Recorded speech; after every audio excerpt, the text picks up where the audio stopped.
नमस्कार। शाइस्ता परवीन और गुड्डू मुस्लिम दोनों हमसफर बन चुके हैं। जहां सब अतीक अहमद और अशरफ की हत्या के बाद अतीक अहमद की बीबी शाइस्ता परवीन गुड्डू मुस्लिम की हमसफर बन चुकी है। दोनों एक साथ पुलिस से छिपते हुए फिर रहे हैं। दोनों गायब हैं। दोनों न अतीक अहमद की मौत पर सामने आए, न बेटे असद की मौत पर सामने आए। किसी की भी मौत पर दोनों सामने नहीं आ रहे हैं। आखिर दोनों कहां हैं? इसी बीच दोनों पर इनाम की राशि भी बढ़ा दी गई है, लेकिन दोनों का कुछ अता पता नहीं चल रहा है। आखिर दोनों गए तो गए कहां? किसने इन्हें पनाह दी है? किसने इन्हें छिपाया है?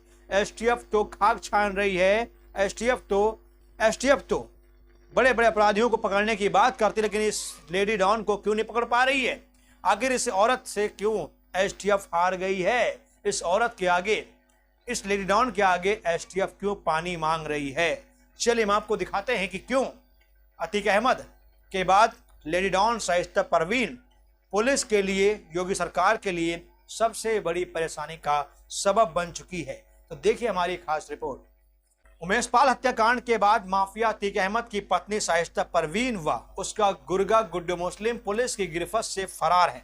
शाइस्ता पर पुलिस ने 50,000 रुपए का इनाम घोषित किया है, जबकि गुड्डू मुस्लिम पर 5 लाख रुपए का इनाम है।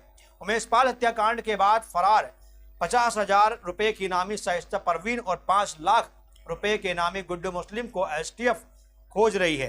वे हाथ भी नहीं आ रहे हैं। शाइस्ता के सरेंडर की आशंकाओं के बीच पर चर्चा ये भी है कि अतीक की बीवी शाइस्ता, उसकी बहन आयशा और गुड्डू मुस्लिम बमबाज तीनों सब साथ साथ हैं।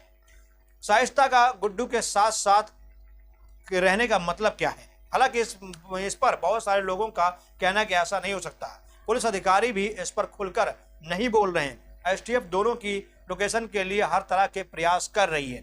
शाइस्ता और गुड्डू मुस्लिम यूपी एसटीएफ के लिए मोस्ट वांटेड हैं। फरार तो अशरफ की पत्नी जैनब, फातिमा, बहन आयशा नूरी और 2 भांजियां समेत शूटर अरमान और साबिर भी हैं, लेकिन ज्यादा जोर शाइस्ता और गुड्डू पर गिरफ्तारी पर की जा रही है।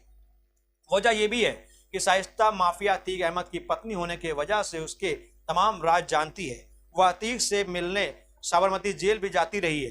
देश भर में फैले बेनामी संपत्तियों के बारे में भी उसे पता है। साथ ही उमेश पाल हत्याकांड की साजिश की बैठकों से शुरू में वो शामिल रही है। वह इस कांड के तमाम पहलुओं के बारे में जानती है।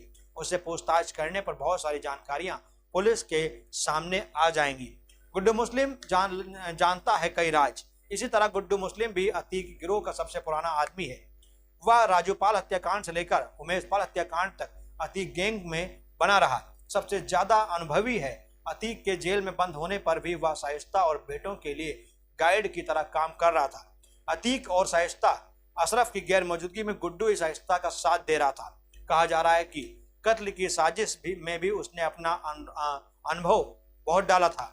ऐसे में इस बात की संभावना है कि वह शाइस्ता और आयशा नूरी के साथ भी कहीं हो सकता है। संभव है कि किसी एक जगह पर शाइस्ता, आयशा नूरी, उसकी दोनों बेटियां और गुड्डू मुस्लिम भी हो सकते हैं, मगर वह जगह प्रयागराज से बाहर ही कहीं है। शाइस्ता पर बढ़ सकती है इनाम की राशि। फरार शाइस्ता की गिरफ्तारी पर इनाम बढ़ाने की तैयारी शाइस्ता की गिरफ्तारी पर इनाम बढ़ाने की तैयारी शुरू हो चुकी है। उस पर उमेश पाल की हत्या की साजिश रचने का भी आरोप है। शाइस्ता पर 50,000 रुपए का इस समय इनाम है, जिसे बढ़ाकर 1 लाख रुपए किया जा रहा है। फरार 3 शूटरों गुड्डू मुस्लिम, अरमान और साबिर पर भी 5-5 लाख रुपए का इनाम रखा जा चुका है। तो ये सभी शूटर फरार हैं, लेकिन कहाँ हैं इसके बारे में पुलिस को जानकारी नहीं है। लगभग 2 महीने हो गए हैं, लेकिन आज भी शूटर कहाँ हैं? इन्हें जमीन खा गई या आसमान खा गया, किसी को नहीं पता है। एसटीएफ को भी नहीं पता है। तो देखते हैं आगे क्या होने वाला है। लेकिन फिलहाल आपसे अनुरोध करते हैं कि चैनल पर नए हैं, चैनल सब्सक्राइब जरूर कर दीजिए। बहुत बहुत धन्यवाद।